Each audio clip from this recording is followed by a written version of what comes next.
Bonjour à tous, merci de nous rejoindre pour cette édition exceptionnellement retardée en raison de la retransmission en direct des séances parlementaires hebdomadaires à la une de l'actualité. Commémoration du 61e anniversaire de la disparition du père de la nation. Hier à Rabat, Sa Majesté le roi Amir al-Mu'minin s'est recueilli sur la tombe de feu Sa Majesté Mohamed V, héros de l'indépendance et symbole du combat des peuples pour la liberté. Sans nouvelle infection au Covid-19, le coronavirus a touché au total 5153 Marocains. Durant les dernières 18 heures, 146 patients ont guéri et un seul décès enregistré. Pour en parler, nous aurons en direct depuis Bruxelles Dr Samir Qaddar, anesthésiste réanimateur. Notre série consacrée au jardin du royaume vous invite aujourd'hui à la découverte d'un des plus beaux sites botaniques du pays, les jardins exotiques de Bouknadel à Salé.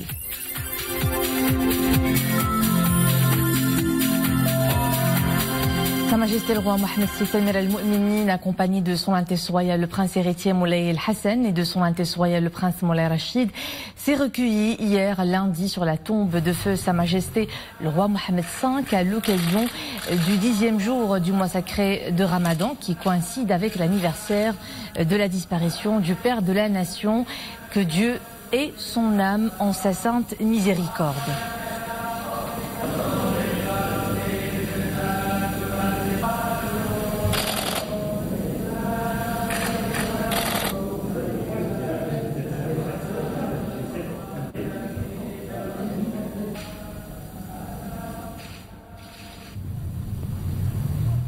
Le coronavirus a touché au total 5153 Marocains. 100 cas supplémentaires ont été enregistrés ces dernières 18 heures. Pendant ce temps, la courbe des rémissions est dans une trajectoire ascendante. 146 patients ont guéri pour porter à 1799 le nombre total des guérisons dans le royaume. D'autres chiffres dans cet éclairage de Mohamed El-Leshkar. 146 nouvelles guérisons ces dernières 18 heures. Et sur les 5153 cas de contamination enregistrés, plus de 80% sont bénins. Moins de 5% arrivent en soins intensifs et en salle de réanimation. D'ailleurs, le taux de rémission est en constante augmentation depuis plusieurs jours déjà. Le taux de guérison est en augmentation. Il est de 32,7%. 32,7% hier, près de 35% ce matin à 10 heures. Et ce n'est pas le seul indicateur qui tend vers le vert. Le taux de mortalité évolue également dans le bon sens. Le taux de décès ne dépasse pas les 3,5%. Un nouveau décès a été malheureusement enregistré depuis hier 18 heures, portant le nombre de décès à 180. Au plan national, désormais 6 régions n'enregistrent plus de nouveaux cas. Dra'at Filez, l'Oriental, Souss-Massa, Gulmi Mouadnoun, l'Ayoun, Saqi al-Hamra et Dakhla wa Dahab. Et par Skype, Dr Samir Qaddar, anesthésiste réanimateur, nous rejoint de Bruxelles. Docteur, bonjour, merci d'être avec nous. Nous venons de le suivre dans ce sujet. Le Maroc enregistre ces derniers jours des indicateurs positifs quant à l'évolution de la situation épidémiologique, des rémissions à la hausse, des décès en baisse et un R0 qui se stabilise à 1,04. Quel commentaire faites-vous, docteur, de ces indicateurs ? Merci pour l'invitation. Effectivement, comme vous le dites, on se réjouit de la situation au Maroc, effectivement parce que tout simplement, dès le début de la crise sanitaire que nous connaissons pour l'instant, le Maroc s'est distingué selon les orientations éclairées de Sa Majesté, s'est distingué par la prise des mesures anticipées et efficientes en termes de prévention, de prise en charge des patients et des citoyens en général. Il s'agit des mesures courageuses prises au bon moment, alors que combien sont des pays qui erraient donc à l'époque, au moment même de ce début de crise, erraient dans l'hésitation, ce qui a entraîné une certaine psychose au niveau de la population au départ. La prise de décision dans notre pays a eu un impact, comme les chiffres le reportage, un impact positif sur la santé et on s'en réjouit. Alors justement, docteur, on revient sur ces mesures préventives et anticipatives prises par le Royaume dès l'apparition du virus. Ils sont salués et érigés comme un cas d'école à l'international en vue de circonscrire la propagation du virus. Comment on peut en tirer des enseignements sur le court et le moyen terme pour justement limiter la cadence de contagion ? Effectivement, il faut continuer notamment de prendre les mesures nécessaires en termes de désinfection, en termes de prévention, en termes de distanciation sociale et en termes de quand il s'agit de réunions ou de meetings, il vaut mieux les éviter, il vaut mieux préférer plutôt l'emploi donc d'applications, l'intelligence artificielle dans le cadre de nos réunions. Effectivement, donc on va aller vers un déconfinement progressif, je crois, comme à l'instar de d'autres pays, et ça aussi, ça doit être étudié, donc tout en prenant ces précautions-là, donc qui sont quand même souveraines. Alors, docteur Qdar, vous êtes également président du réseau des compétences médicales des Marocains du monde, qui prête assistance en ce moment et tend l'oreille aux membres de notre diaspora, en particulier en ces temps de crise. Nous découvrons ces prestations dans le sujet qui suit et nous reviendrons vers vous, docteur, pour en parler. Mais avant donc, regardez ce sujet de Saïd Rennem et Boubkir Ben Ghabrit.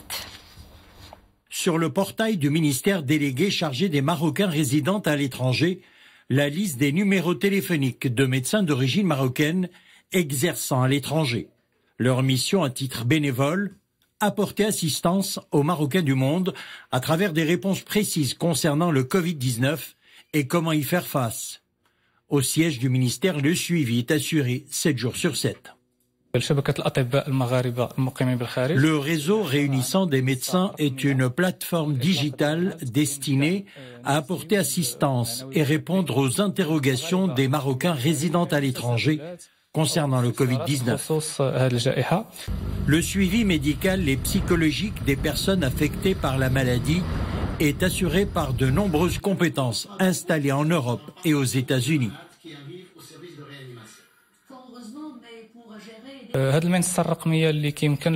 Ce portail est accessible à l'adresse c3m.ma, une plateforme mise à disposition de l'ensemble des citoyens marocains résidant à l'étranger et dirigée par les médecins installés dans plusieurs pays européens et dans le continent américain qui répondent aux interrogations des Marocains du monde sur le Covid-19. Le réseau met à la disposition des professionnels de la santé une banque de données comportant les différents articles scientifiques sur le coronavirus. Et nous retrouvons depuis Bruxelles Dr Samer Qdar, anesthésiste réanimateur. Je rappelle que vous êtes également président du réseau des compétences médicales des Marocains qu'on vient de suivre dans le sujet. Un soutien précieux en ce moment pour nos compatriotes résidant à l'étranger.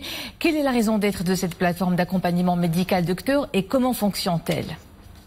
Écoutez, le réseau C3M, le réseau des compétences médicales des Marocains du monde, n'est pas en reste par rapport à tout ce qui a été fourni par le Royaume du Maroc comme action courageuse et efficiente.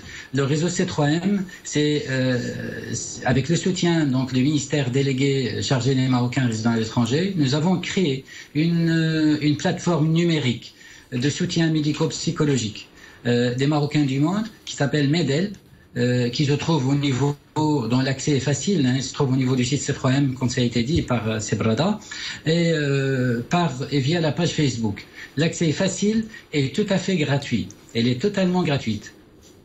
Nous avons constitué cette plateforme, elle est constituée par une vingtaine d'experts, femmes et hommes, experts et expertes, donc, se trouvons donc plutôt dans 9 pays de par le monde, 9 pays différents.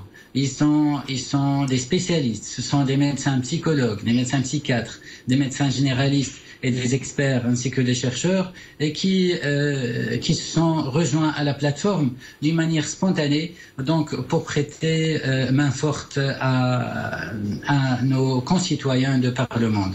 Nous avons reçu jusqu'à maintenant, si vous me posez la question, nous avons reçu plus de 150 mails par jour et messages SMS, et sans compter les appels téléphoniques.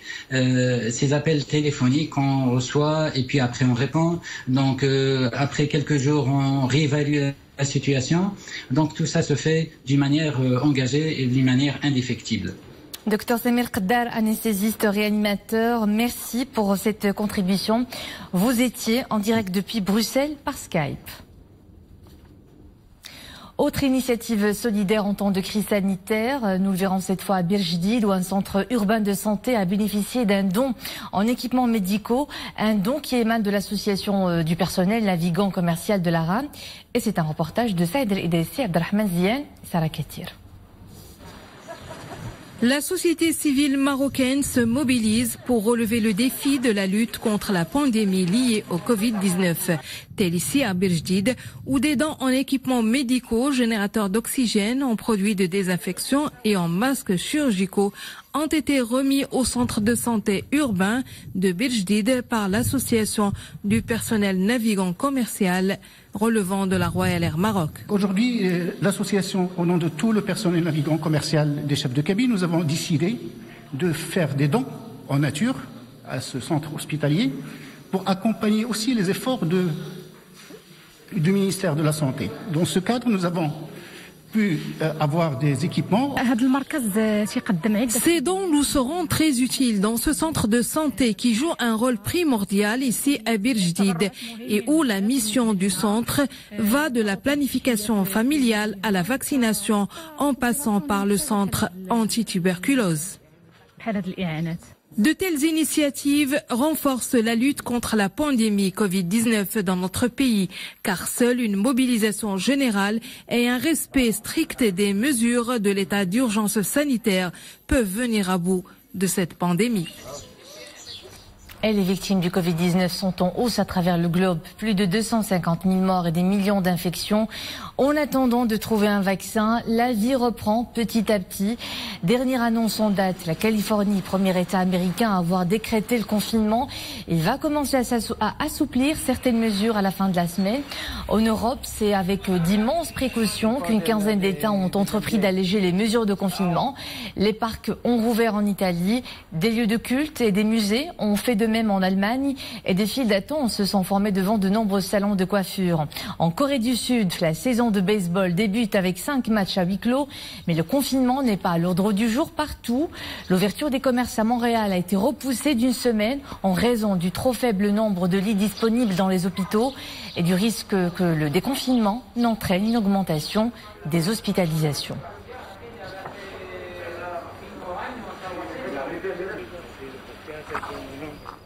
Je vous invite à présent à découvrir Salé sous un autre jour. La ville jumelle de Rabat est tout aussi à l'heure du confinement.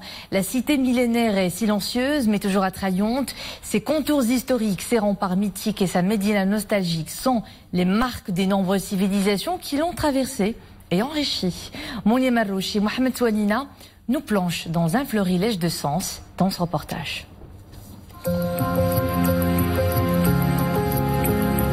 Tout est parfaitement calme en début d'après-midi. Silencieuse, l'ancienne Médina de Salé vit en confinement. Ses remparts en profitent. Ils dévoilent toute leur majestuosité et leur mémoire. Sur ses façades se lit son riche passé maritime et militaire. Pour en connaître les détails, il suffit de faire un petit saut à Bab el-Mrissa. Construit à l'initiative de Sultan Abou Youssef el-Marini au XIIIe siècle, cet ancien chantier naval servait à réparer les bâtiments de guerre maritimes. Autre porte et autre histoire.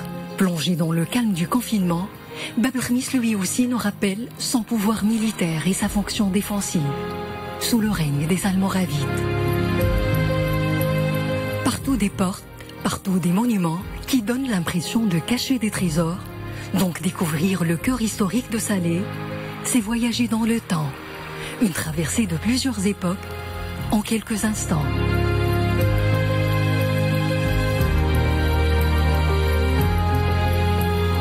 Riche de sa mémoire vivante, Saleh se dresse avec fierté sous le regard enchanté de sa voisine. De l'autre côté de Bourigrek, les deux sœurs jumelles savourent pleinement le silence qui s'offre à elles pour s'admirer, se remémorer leurs souvenirs communs et nous émerveiller encore et encore. Et lorsqu'on évoque Saleh, on pense naturellement à un joyau naturel où il fait bon se perdre. Les jardins exotiques de Bournadel, une beauté doublée d'une diversité botanique comme nulle part ailleurs. Le site est parmi les plus beaux et plus importants du pays. Mehdi Mouhib, Hamza Sayh, Nisra El Hamdawi vous accompagne dans une balade apaisante qui vous veut du bien.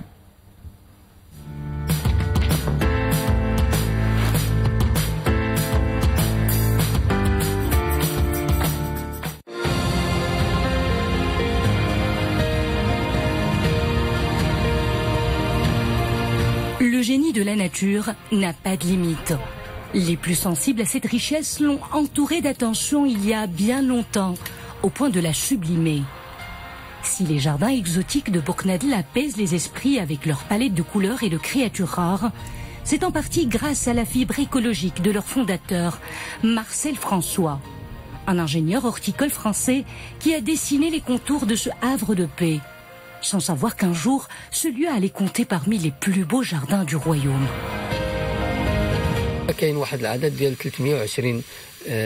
Ce jardin compte à peu près 320 espèces de plantes de différents continents.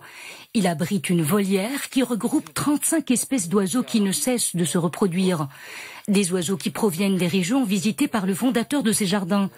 N'oublions pas le musée qui se trouve au cœur de cet endroit et qui rassemble quelques 40 espèces de reptiles.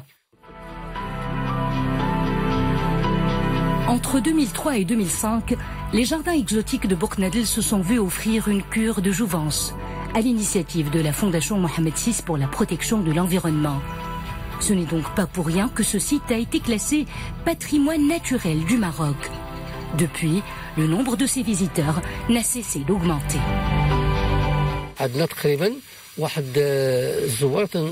Les jardins exotiques accueillent 120 000 visiteurs annuellement, principalement pendant la période printanière qui s'étale du mois de février et jusqu'au mois de mai.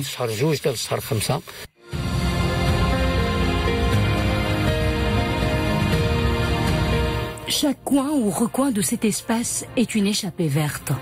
Ici, les chefs-d'œuvre de la nature ne se comptent pas. Ils se contemplent dans un silence religieux dont l'écho résonne à l'aune du confinement.